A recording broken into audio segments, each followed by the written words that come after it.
Kasih Kristus teladan hidup kita. Renungan ini diinspirasi oleh bacaan Efesus 5 ayat 21 sampai dengan 33. Dan rendahkanlah dirimu seorang kepada yang lain di dalam takut akan Kristus.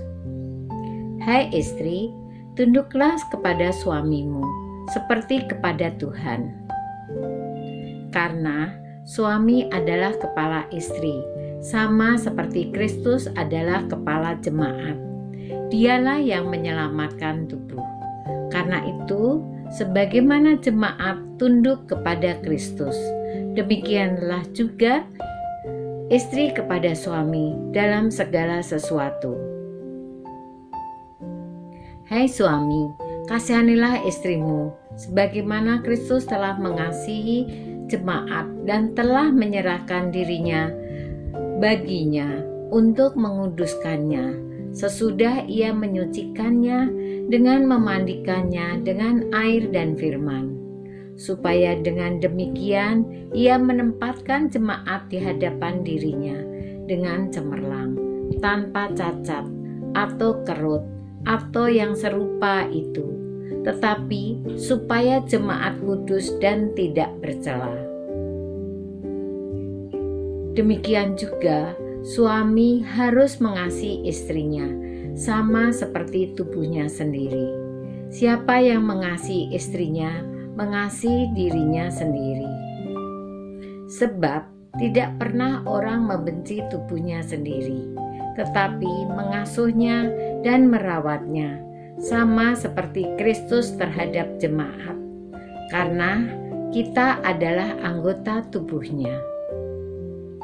Sebab itu, laki-laki akan meninggalkan ayahnya dan ibunya dan bersatu dengan istrinya, sehingga keduanya itu menjadi satu daging. Rasanya itu besar, tetapi yang aku maksudkan ialah hubungan Kristus dengan jemaat. Bagaimanapun juga bagi kamu masing-masing berlaku, kasihanilah istrimu seperti dirimu sendiri, dan istri hendaklah menghormati suaminya. Demikianlah bacaan ini. Dalam perikop ini, Kristus mengajarkan bagaimana kita saling mengasihi satu sama lain, terutama dalam kehidupan suami istri. Kristus mengajarkan para istri untuk tunduk pada suami, sebagaimana kepala keluarga, seperti jemaat tunduk pada Kristus sebagai kepala. Demikian pula Kristus mengasihi umatnya dengan pengorbanan yang tiada tara, sehingga Kristus pun mengajarkan para suami untuk mengasihi istri sampai waktu yang memisahkan mereka. Perikop ini mengingatkan pada tetangga saya, yaitu suami istri yang sudah punya putra-putri yang sudah dewasa dan mandiri. Suaminya sangat takut terhadap istrinya, meskipun yang mencari nafkah adalah suaminya.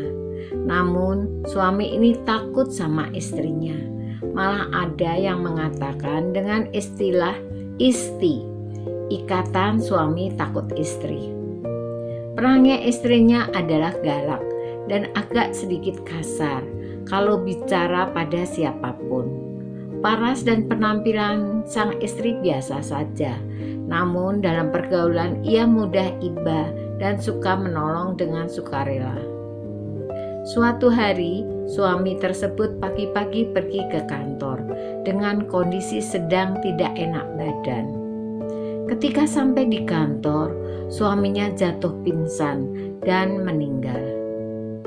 Teman-temannya memanggil keluarganya. Dan kemudian mendengar hal itu, istrinya meraung-raung, menangis, menyesali perbuatan selama ini.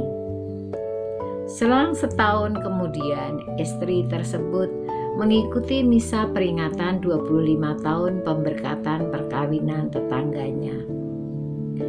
Romo yang memberikan renungan mengatakan, "Hai istri, tunduklah kepada suamimu seperti kepada Kristus. Hai suami, kasihanilah istrimu seperti Kristus mengasihi umatnya." Dari renungan tersebut, maka istri tadi menangis dan gak mau makan. Dia sangat sedih, seolah-olah ingin mensusul suaminya. Akhirnya, para ibu mengajak berdoa dan mengaku dosa pada Romo. Beberapa minggu kemudian, istri tersebut bisa menerima keadaannya.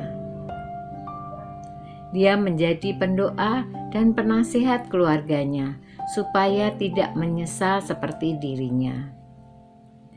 2 tahun setelah suaminya meninggal, ia menyusul menghadap Tuhan dengan tenang.